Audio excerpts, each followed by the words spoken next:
আজ আলোচনা করব ইএসসি গাইডলাইন 2023-এর আলোকে management of arrhythmia in diabetic patients. আমি ডাক্তার জয়ন্ত মালাকার, কার্ডিওলজিস্ট। যদি কোনো পেশেন্ট আউটডোর ভিজিটে চিকিৎসকের শরণাপন্ন হয় যিনি আগে থেকেই ডায়াগনোসড ডায়াবেটিক পেশেন্ট, তাহলে প্রথমেই তার প্রপার হিস্ট্রি নিতে হবে। সেখানে কোনো ধরনের বুক ধড়ফড় বা শ্বাসকষ্ট রয়েছে কি না এটা এক্সক্লুড করতে হবে। যদি তা না থেকে থাকে, এরপরেও পেশেন্টের পালস এবং 12 বিট ইসিজি ট্রেসিং নিতে হবে।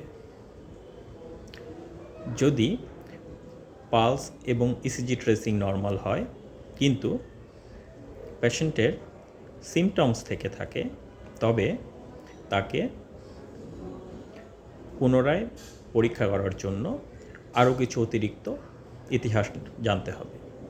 এর মধ্যে থাকবে পেশেন্টের আগে কখনো কনজেস্টিভ হার্ট ফেলিওর বা কোনো স্ট্রোক বা টিআইয়ের হিস্ট্রি, অথবা কোনো ধরনের উচ্চ রক্তচাপ অথবা পেরিফেরাল ভাস্কুলার ডিজিজের ইতিহাস ছিল কিনা। পেরিফেরাল ভাস্কুলার ডিজিজের মধ্যে আমরা যেসব বিষয় ইনক্লুড করব তার মধ্যে থাকবে peripheral arterial disease, Buerger's disease, deep vein thrombosis, varicose vein এবং নানা ধরনের ক্লটিং ডিসঅর্ডার। এছাড়া রেনল্ডস ডিজিজ এর মধ্যে অন্তর্ভুক্ত হবে। যদি এই ধরনের কোনো সমস্যা পেশেন্টের থেকে থাকে এবং তার চার্স ভাস্ক স্কোর পুরুষের ক্ষেত্রে 1-এর বেশি এবং মেয়েদের ক্ষেত্রে 2-এর বেশি হয়, সেই ক্ষেত্রে আমরা পুনরায় ইসিজি ট্রেসিং করব এবং 24 আওয়ার্স হল্টার ইসিজি মনিটরিংয়ে পাঠাবো। যদি এতে কোনো সমস্যা না পাওয়া যায়, তাহলে আমরা এই পেশেন্টকে প্রতি বছর একবার ফলো আপ করব। যদি এই কোনো ট্রেসিংয়ে অ্যাট্রিয়াল ফিব্রিলেশন ডায়াগনোসিস হয়ে যায়, সেক্ষেত্রে আমরা কয়েকটি বিষয় মাথায় রাখব।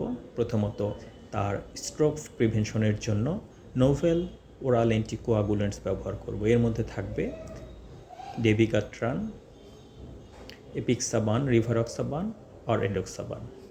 এছাড়া পেশেন্টের ট্যাকিকার্ডিয়া ইনডিউসড হার্ট ফেলিওর এবং সিমটমস কন্ট্রোলের জন্য আমরা রেট এবং রিদম কন্ট্রোল করব।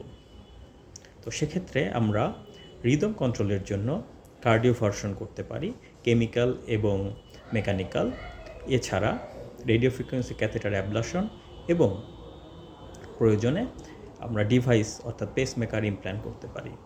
এছাড়া রেট কন্ট্রোলের জন্য আমরা বিটা ব্লকার, এই বিটা ব্লকারের মধ্যে থাকবে মেটোপ্রোলোল, বিসোপ্রোলোল এবং ইসমোলোল। এছাড়া নন ডাইহাইড্রোপাইরিডিন ক্যালসিয়াম চ্যানেল ব্লকার যেমন ভেরাপামিল বা ডিলটিয়াজেম, রিগক্সিন এবং অ্যামিওডারন ব্যবহার করতে পারি। যদি পেশেন্টের ভেন্ট্রিকুলার ট্যাকিকার্ডিয়া, ভেন্ট্রিকুলার ফিব্রিলেশন দেখা দেয়, তবে এর চিকিৎসা নন ডায়াবেটিক পেশেন্টদের মতোই। এবং যদি সাডেন কার্ডিয়াক ডেথের হিস্ট্রি ফ্যামিলিতে থেকে থাকে বা পেশেন্টের কোনো সম্ভাবনা থেকে থাকে, সেক্ষেত্রে আমরা আইসিডি ইমপ্ল্যান্ট করতে পারি। তবে ডায়াবেটিক পেশেন্টদের আইসিডি ইমপ্ল্যান্টেশনের পরে মর্টালিটির হার নন ডায়াবেটিক পেশেন্টদের চেয়ে সামান্য বেশি। এই বিষয়টা মাথায় রাখতে হবে। ধন্যবাদ।